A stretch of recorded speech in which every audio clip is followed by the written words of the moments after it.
Hello बच्चों, तो आप लोगों को फिर से स्वागत है हमारे एक नए वीडियो में। आज हम लोग सॉल्व करने वाले हैं पाठ संख्या 3 का प्रश्नों का। ठीक है, तो हमारे पास देखो एक्सरसाइज 3.1 में 3 क्वेश्चन है। आफ्ताब अपनी पुत्री से कहता है 7 वर्ष पूर्व में तुमसे 7 गुनी आयु का था, अब से 3 वर्ष बाद में तुमसे केवल 3 गुनी आयु का रह जाऊंगा। इस स्थिति में बीजगणितीय एवं ग्राफीय रूपों में व्यक्त कीजिए। ठीक है, हम चाहेंगे कि इसमें सारा क्वेश्चन का सॉल्यूशन करें, तीनों क्वेश्चन का सॉल्यूशन। लेकिन अगर पहला क्वेश्चन में सॉल्यूशन हमारा लंबा जाता है तो हम लोग एक वीडियो में एक ही क्वेश्चन को सॉल्व करते हैं। ठीक है, तो इसमें पहला क्वेश्चन सबसे पहले हम लोग हल कर लेते हैं। तो चलिए शुरू करते हैं हल करना। सबसे पहले माना आफ्ताब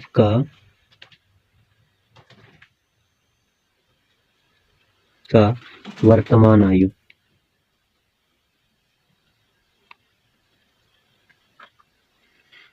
कितना मान लेते हैं, x वर्ष मान लेते हैं, x वर्ष। और पुत्री की आयु हम लोग मान लेते हैं, पुत्री की वर्तमान आयु जो है हमारा y वर्ष मानते हैं। ठीक है, अब हमारे पास दो स्थिति है ना। स्थिति पहला क्या बोलता है, स्थिति हमारा पहला जो बोलता है 7 वर्ष पूर्व पहले के बारे में। ठीक है, तो 7 वर्ष पूर्व मतलब 7 साल बेटी की उम्र में भी घटेगा, पापा का उम्र में भी घटेगा। तो ये x माइनस 7 हो जाएगा पापा का उम्र में, बराबर बेटी के उम्र में भी y माइनस 7 हो जाएगा। लेकिन बोलता है कि 7 साल पे मैं तुमसे 7 गुना आयु का था, तो 7 गुना हो जाएगा यहाँ, है कि नहीं। अब इसको सॉल्व करेंगे तो हम लोगों के पास आ जाएगा x माइनस में 7 बराबर 7y माइनस में 49।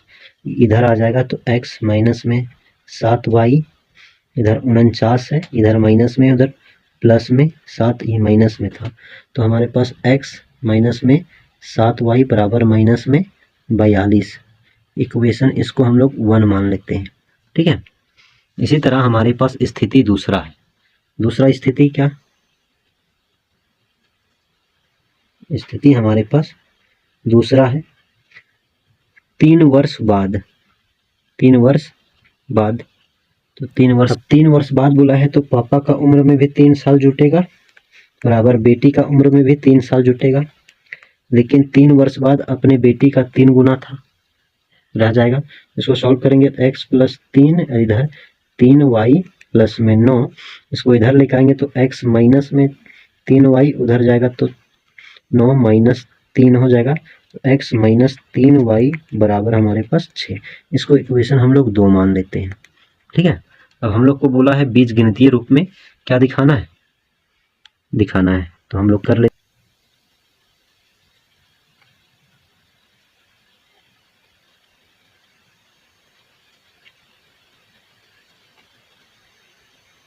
बीजगणितीय रूप में।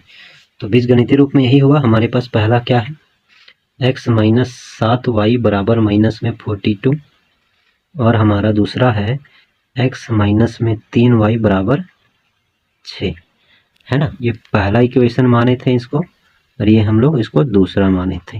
अब इसको हम लोग को ग्राफीय रूप में दिखाना है। बोला गया है क्वेश्चन में, बोला है कि आप इसे ग्राफीय रूप में भी प्रदर्शित करें, है ना। तो ग्राफीय रूप में प्रदर्शित करते हैं।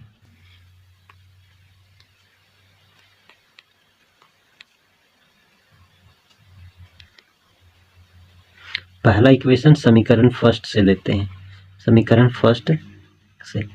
अब देखो हमारे पास समीकरण में x माइनस में 7y बराबर माइनस में 42, है ना। x बराबर माइनस में 42, उधर उधर चला जाएगा तो ये प्लस में 7y।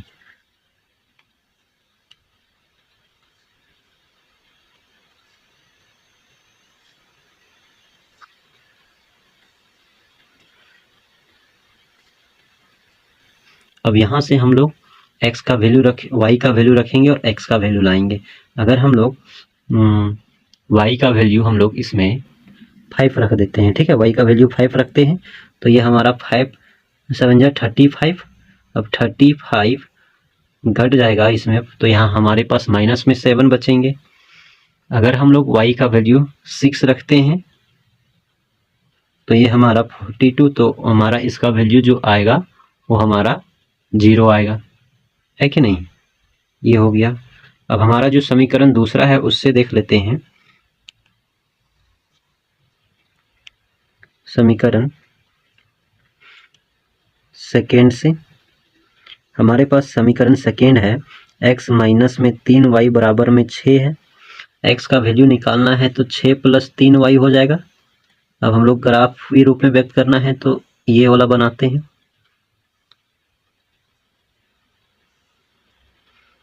x y का वैल्यू अगर हम लोग रखते हैं 0 तो हमको ये x का वैल्यू 6 मिलता है, इसका वैल्यू 1 रखते हैं तो ये हमारा 9 मिलता है।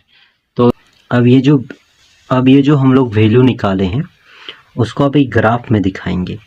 आप लोग के पास अगर ग्राफ पेपर होगा तो आप लोग ग्राफ पेपर का इस्तेमाल करोगे, अगर नहीं है तो आप ऐसे बनाओगे, स्केल से बराबर डिस्टेंस पर ये नंबरिंग को नोट करोगे और उसका वैल्यू को अब टिक आउट करना है।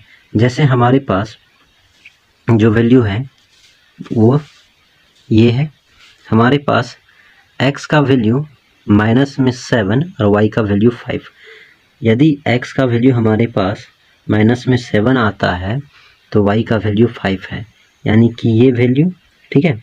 आप स्केल इस्तेमाल करोगे तो ये x का वैल्यू कितने 7 और y का वैल्यू हमारे पास कितना है 5। तो आप इसे स्केल से डॉट डॉट से मिलाओगे, मेरे पास स्केल नहीं इसलिए पेन यूज कर रहे हैं। ये हमारा x का वैल्यू माइनस में 7, y का वैल्यू 5 है, तो ये हमारे पास ये पॉइंट मिल रहे हैं। आप स्केल यूज करोगे एट द टाइम, हम वीडियो बनाने के टाइम में स्केल नहीं है मेरे पास, इसलिए तो हमारे पास पॉइंट एक ये पॉइंट आया, x का वैल्यू माइनस में 7 और y का वैल्यू 5। फिर दूसरा पॉइंट है हमारे पास कि x का वैल्यू 0 होगा और y का वैल्यू कितना होगा 6। तो हमारे पास x का वैल्यू 0 है, y का वैल्यू 6 है, तो ये पॉइंट होंगे, है ना। अब ये दोनों पॉइंट को हम लोग मिलाते हुए लाइन खींच देंगे, है ना। मिलाते हुए लाइन खींचना, हम बार बार बोल रहा हूँ कि आप लोग इस स्केल का इस्तेमाल करोगे, मेरे पास स्केल नहीं है जिसके कारण ये हम इसका इस्तेमाल किए। तो दोनों पॉइंट को मिलाते हुए एक हम ये लाइन खींच दिए। ये पहला लाइन का हमारा ये पहला का ये हो गया हमारे पास।